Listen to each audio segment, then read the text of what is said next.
political and military elite of Israel, since 1967 until 2008, has stuck to the same strategic decision about the occupied territories. That this area cannot be annexed to Israel as long as it has a large Palestinian population in it. This hasn't changed. This is still what Israel is all about when it comes to these two parts of Palestine, the West Bank and the Gaza. Secondly, that the Palestinians can at best have an open prison concept that would even be called a state, that's okay, as long as they accept a total Israeli control of their life through a bureaucracy that runs every aspect of their being and existence, where the main coin or the main trading card is collaboration with the bureaucracy in return for opening a kiosk, a business, going to university, being appointed as a teacher, going abroad, moving from one village to the other. This is the main formula. But it was decided upon in 1967. Not contrary to what we hear today, that these are all Israeli measures that are countering Palestinian terrorist attacks or violence. It's quite amazing how the history documents show that all these retaliatory, supposedly retaliatory Israeli actions were Israeli decisions against which the Palestinians retaliated. Not the other way around, including the wall. The wall was already decided upon in 1967. It was not. The wall was not built as a reaction to the suicide bombs. The wall was a natural consequence of the mega prison. Once it was clear that the Palestinians, by and large, are not happy with the mega prison. Or they took them 20 years to show it. It doesn't matter. But it was very clear. So, in this respect, this is the second thing, is that the Israeli policy is about maintaining, perfecting the mega prison. And the inevitable happened. It really looks like a prison.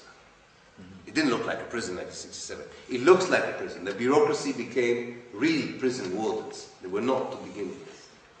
And finally, and with this I would end, the greatest, maybe, Israeli success, which I hope this meeting and others would prove that this is a failure, but it is not yet a failure.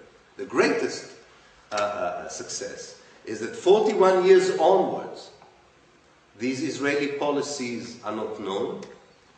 Definitely the fact that they were taken in 1967 and hasn't changed is not known. And that the Israeli, very simplistic to man, not very sophisticated, very transparent lies about what they are doing, that any intelligent person could easily decipher and expose for what they are still being repeated by the mainstream media in the West, including The Guardian, by all the mainstream television networks, including the BBC and ITV and Sky News and what have you, and is accepted by all the political elites of the West, including, of course, the British government.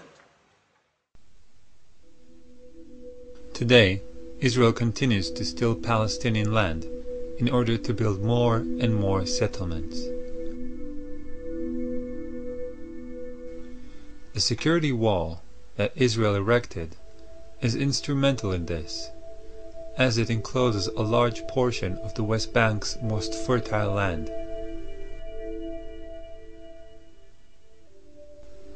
3.5 million Palestinians live as virtual prisoners. In the eyes of the Israeli state, they have no basic human rights. Israel kidnaps and imprisons Palestinians on a daily basis. There are over 10,000 Palestinians in Israeli prisons. Men, women, and children are killed almost daily for opposing the occupation.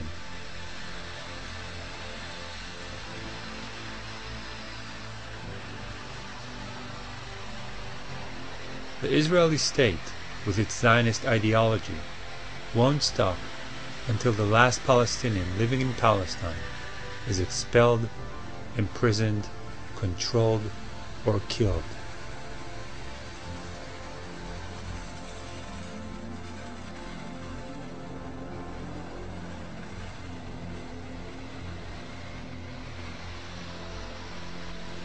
The Palestinians who live in Israel are treated as second-class citizens.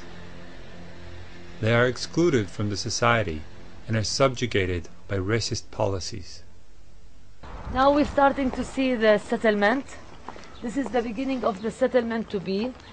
They gave it in the name of Kidmat Zion, which is a very religious name. And it is to absorb around 250 housing units, which means nothing less than 15,000 new settlers.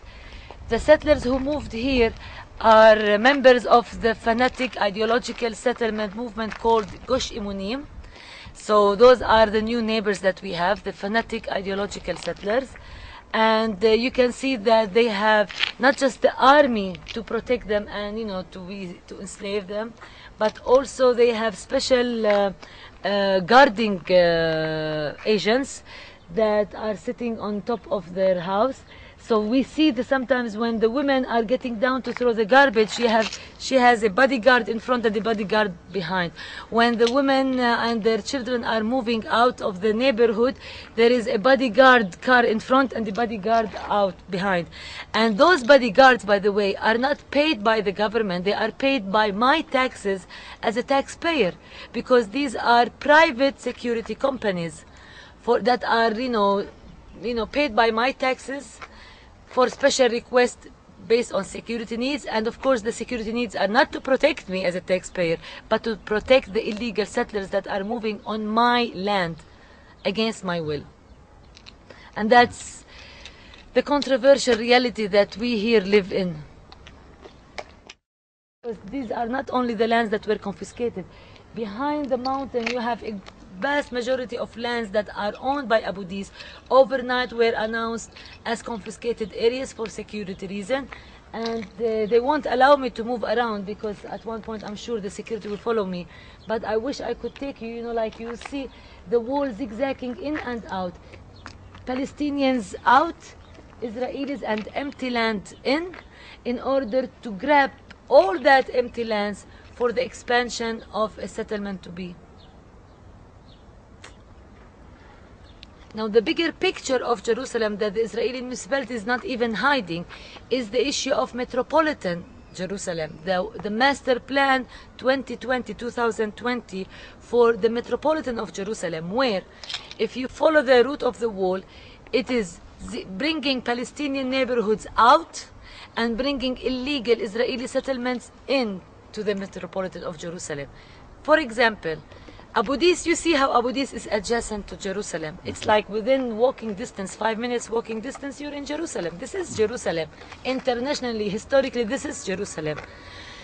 But Abu Dis, with its population, concentrated Palestinian population, is out of the master plan for Jerusalem, whereas Ma'ale Adumim settlement that is built on Abu Dis land, like 5 kilometers from here, is into the master plan of Jerusalem because of their Jewish majority or their Jewish existence. The same thing for Bethlehem area. Bethlehem, the city of Jesus, is out of Jerusalem, metropolitan, although it's 12 kilometers drive. It's like 12 minutes drive literally between center Jerusalem and center Bethlehem. But because it's concentrated Palestinian area, it is out of the metropolitan of Jerusalem. But Gush Etzion blocks, settlement blocks that are 20 kilometers away from Jerusalem are within the metropolitan of Jerusalem because of their Jewish population. So the metropolitan of Jerusalem is so clear, racist, apartheid, whatever you want to call it. Jews in, Palestinians out. So this is the bigger picture, and the internal picture is with the Israeli Jewish fanatics that we have to deal in. So you have fanatics on the ground, you have fanatics at decision-making level. You tell me what is the way out.